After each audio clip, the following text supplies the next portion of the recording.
Hi, everyone. Welcome to Two Authors, Books, and a Beverage today. And I have my beverage in my coffee cup. Mary has her wine, so does our guest today. We're so excited to have Stanley Fletcher with us today. She's been a wonderful friend. We really love her. Yes, we do. We've known her for a while and we love her books. Matter of fact, I have to tell you, I moved to Arizona and I'm not quite out of my boxes yet. I'm still unpacking. I've got so much to unpack, but my office isn't unpacked. But I ran across the books today when I was unpacking. This one. Oh, yeah. Dad. I love that one. I know. And then I had this one. Yep. Wow. And then this one goes back a ways, doesn't it? It does. Yeah, it does. I like that one too, though. I have the others, but I don't, they're in a box somewhere. I know mine are in the bookcase. Yeah, so I just wanted to show those to you, Stanley. So Oh, fun. tell Thank you how you. much we love you as an author and a writer. Oh my goodness. Stanley lives in Utah. Yes. And she's been part of our group for a long time, and we want to hear a little bit about you. You want to tell us a little something? Yes, please. Oh, okay. I started writing my stories as a career in earnest in 2001. That first book, Lightning Only Strikes Twice, was published back in, I think the published date is 2013, if I remember correctly. And it was sort of my first foray into a full-length published novel. The other two books were part of my 5-book series of a romantic suspense based on a security agency called North Star Security. And Lightning is the time travel that I have. And I also have a short story that's a dreamscape. And my current series is called That's Something Special. The first book was published in 2020 into Something Good. And for our commenters and those on Facebook, this is the book that you will win. If you are in the US, I'll be happy to sign it and ship it. If you are outside the US, then you are welcome to your favorite format in an ebook. So good luck to all the commenters or questioners. Hope to hear from you. And I'm married with a blended family. My husband's daughter joined me and my 3 sons, and they're all grown. So that makes me a grandmother too. They all have children, and they're kind of moving a little bit further away from me as time goes on. I've got my youngest moving to Tennessee. My middle son is in Arizona and not quite as close as where Judy's at. He's in the more Glendale, Phoenix area. And our daughter is moving to a town about, probably about 70 miles away from where we're at. So that gets her a little bit further south than where we're at. So we'll have to make visits to her. She's moving to a town called Nephi. Oh, okay. So. I had an accident down there, just, yeah. Ooh, not fun. So that's a little bit about me. I still work at a day job. I do computer customer service support management. So it's challenging and rewarding at the same time. I know that it's a challenge to be a writer when you work full time. Yes. Yeah. But I also know that you went through a traumatic thing not too long ago when your mother passed, and Yes. we're sorry to hear that. Well, and thank you. how do you cope with real life and trying to do family jobs, and still be a writer?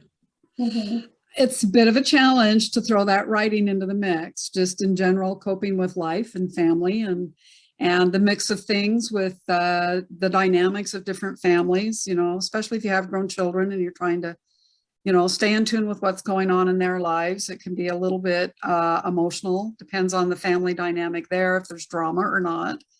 So even just juggling all of that with a day job and trying to be there when you're needed for other people is a challenge.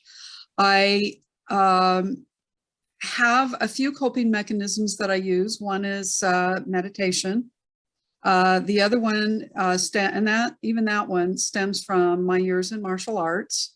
So there's a centering exercise that I do quite frequently, daily, as well as it's a daily practice anyway, to try and just stay centered. If you center your body physically, sometimes your emotional and mind kind of sort of just everything starts to line right up and make it a little bit easier to deal with it. And then what you hear everywhere, it's sort of one step at a time, one day at a time, until you find yourself, with a few days past, and it's like, I can do this. I can do this. I'm just now getting into the place where I can start folding in my writing. Again, I'm working on the second book in this series, That's Something Special series, and I'm excited about where that's going. Do I have a title? The working title right now, which I think I'll probably stick with if I'm able to not have a conflict with the publishing piece of it, is called Finding Something Special. Okay, that sounds cool. Yeah, the first one is called Into Something Good. Mm-hmm. And this one is Finding Something Special. There's a third one that's in its diagram stage, germinating. I kind of know who the characters are and a little bit of the plot, but there's no real words to paper on that one. That one's called Adding Something Extra. Okay, there's that something in the middle of those that I just wanted to, kind of tie the series together with the title. They take place, their small hometown, sweet or clean romances. There's, if any, hopefully there's that nice sexual tension that everybody enjoys in a romance, but I'm going to keep these a little less closed door with any kind of activity that goes on in those areas. So I have a question. You said you're getting back into, because you've had some rough patch with your mother and everything. So you're getting back into where you're going to be able to implement your writing schedule, have the day job, have family, have grandkids, baseball, and everything else. So about how long does it, if you remember, how long does it take you to write? Because your books are full novels. So how long does it take you to do a book when you don't have all that other drama? Right.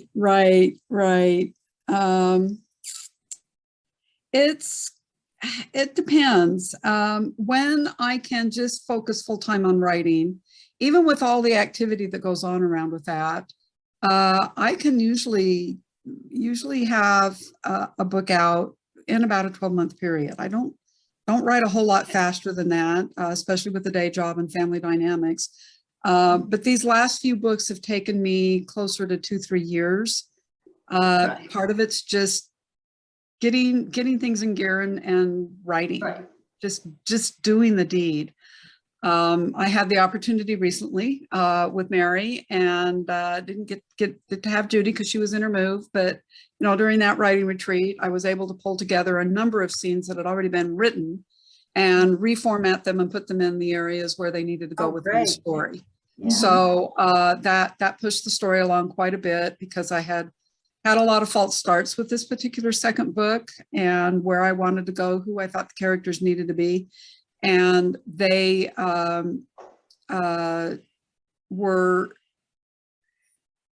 the scenes were good. The writing I felt was good. It was a matter of just getting it all in the right place. Okay, great. I don't know. Did that answer your question? Yes, it actually did. I mean, because with me, I'm in the same boat as you. I haven't had the drama the last year. Well, we always have drama in my family, but, as far as normal drama, but we have, with me writing and trying to work, it takes me a good year. But then I usually self-publish, so then it takes me another good 6 to 8 months to edit it and have critique partners and all of the whole 9 yards where Oh, you have yeah. a publisher. Yeah. So, If you and you add still have that, to go through the edits, but right, you know, if, I apologize, we got a little bit of allergies going on, so yeah. forgive me for my nose. The editing sometimes goes on for another 6 to 8 months, like you Right. indicated. It's nice though, because the book's done and then I can see the whole picture of the book. That's And- the work part, right? That the fun part Yeah. is actually writing the story, getting the Yes. story out on paper or on the computer. And all the other part after that is work. Well, I, sometimes. for me, I enjoy the editing because to me, the work is the writing. Pulling that, especially if you're struggling, trying to just find the time and wanting that space in the creative activity is, it's wonderful when the words are flowing, but the words aren't. But you want to just get through some of the pieces to get a format on the page, a structure on the page that says, are the characters in the right place? Is this a setting where I need to have this? Is this the emotion that I want to bring in? That's more of a challenge for me than being able to take what's already produced and go, oh, okay, I can see how this piece will fit better here. And that's kind of fun for me. I like that. And it's not as challenging for me as the writing is. Have you ever written your character into a corner and go, whoa, what do I do? How did he get it? Yeah, I try not to because I am more of a plotter, but I do have a few challenges with that. I sort of know what the end's going to be. I know some writers go, I know exactly what this end's going to be. They sometimes even have that in, but they have trouble with the beginning. And then of course we always talk about the sagging middle, but I find that challenge a little bit more in the middle section for me. That if I can get them from point A to point B to point C to point D, I can kind of keep them in play. But yeah, it can be challenging if you've written them into the corner. And that's the false starts that I had with this first book. At first, it was going to be much more sexy. The first scene was a one-night stand scene, and I cut that completely. The character was going to be a ballet dancer, and now she's not. She's a singer. And the hero was always going to be who the hero is because he's the brother in the first book. But the heroine kind of went through a few transitions in how she was going to fit into this small town theme and what her story was going to be. And then, once I kind of found this is the place where it needs to go, pieces started to fit together for me better. Cool. I think it's going to work. I think the characters belong with each other. I'm hoping that it doesn't feel forced to the reader as I start building their relationship.